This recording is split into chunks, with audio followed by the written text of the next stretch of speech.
మనకు తెలిసినోళ్ళో చుట్టాలో దోస్తులో ఏమన్నా ఆపతులుంటే ఫోన్ చేసి మేమున్నామని ధైర్యం చెప్తాం. మనకు చేతనైనా సాయం చేస్తాం. పానం సుస్తాయి దావుకండ్ల పడితే పొయ్యి మందలిచ్చొస్తాం. వాళ్ళ కష్టాలన్నీ మనం తీర్చలేకపోవచ్చు కానీ ఎంతో కొంత ఆసరయ్యే ఉపాయం చేస్తాం. కానీ తెలిసినా తెలియనట్టు సప్పుడు కాకుండా ఊకుంటామా? మరి పబ్లిక్ కష్టం వస్తే ఏలటోళ్లే కదా చూడాల్సింది. గదే పని మీద ఉంది సర్కారు. పొద్దుగాల బంజారాయిల్స్ పోలీస్ టవర్స్ లా మంత్రులు ఆఫీసర్లతోటి మీటింగ్ పెట్టిండు సీఎం సారు. ఏడేడ ఎంతెంత నష్టమైతుందో అరుచుకొని ఖమ్మం, భద్రాద్రి, మైబాద్, సూర్యాపేట జిల్లాలకు ఎమ్మటి 5 కోట్లు సాంక్షన్ చేసిండు. పబ్లిక్ కు తిప్పలు తప్పియాలంటే 2000 కోట్లు సాయం చేయాలని ప్రధానమంత్రి మోడీ సార్ కు ఉత్తరం రాసిండు. ఏడుకెళ్లి కారెక్కి సక్క సూర్యాపేట జిల్లా మీళ్ల చెరువుకు పోయిండు. వరదలతోని కాలం చేసిన ఇంటోళ్ళకి 5 లక్షలు, పశువులు జీవిడిస్తే 50,000, గొల్లు మేకలు పోతే 5,000 సాయం చేస్తామన్నాడు. పంట నష్టం అయితే ఎకరానికి 10,000 ఇస్తారట. ఇటుకెళ్లి పాలేరు ఎడమ కాల్వకు పడ్డ గండిని చూసి ఖమ్మంలో వరదలకు ఆగమైన ఇండ్లు పబ్లిక్ తిప్పలు అరుచుకున్నాడు. అటెంక కలెక్టరేట్ లో మంత్రులు ఆఫీసర్లతో మీటింగ్ పెట్టిండు. ప్రధానమంత్రి గారికి తక్షణమే ఇది జాతీయ విపత్తుగా గుర్తించాలి. ఒక ఆంధ్రప్రదేశ్ లోనే కాదు, కృష్ణా జిల్లా కంటే తెలంగాణలో ఉన్న ఖమ్మం జిల్లా అత్యధికంగా నష్టపోయింది.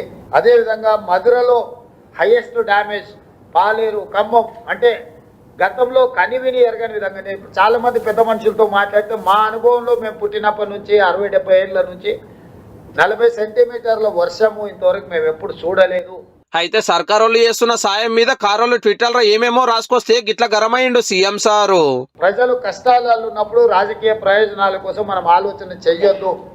ఒకవేళ మనకు సహాయం చెయ్యాలన్న ఆలోచన లేదు, దేవుడు అలాంటి బుద్ధి మనకి ఇయ్యనప్పుడు ఫామ్ హౌస్ లో మౌనంగా అయినా ఉండొచ్చు, విదేశీ పర్యటనలో విలాసవంతమైన జీవితాన్ని అయినా గడపొచ్చు. కానీ ఉత్తగానే ప్రజల మీద బురద చల్లడానికి ప్రయత్నం చేయకూడదు.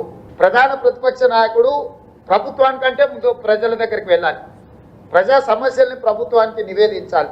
వారు ఫామ్ హౌస్ లో నుంచి బయటకు రారు, వారు మౌనం వీడరు.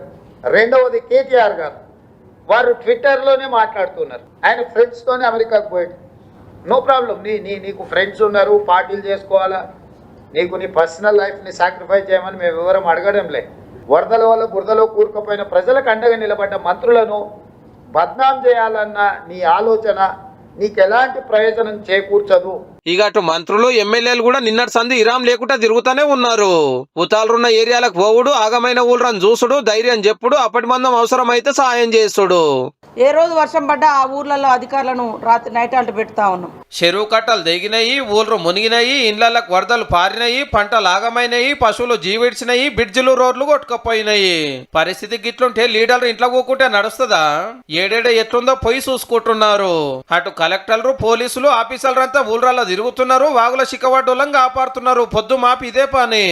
మంత్రి పొంగులేటి సారు ఖమ్మంలో వరదలు వచ్చిన ఏరియాలలో బైక్ మీద తిరుగుతుంటే జారి కింద పడే వరకు కాలుకు దెబ్బ తాకింది.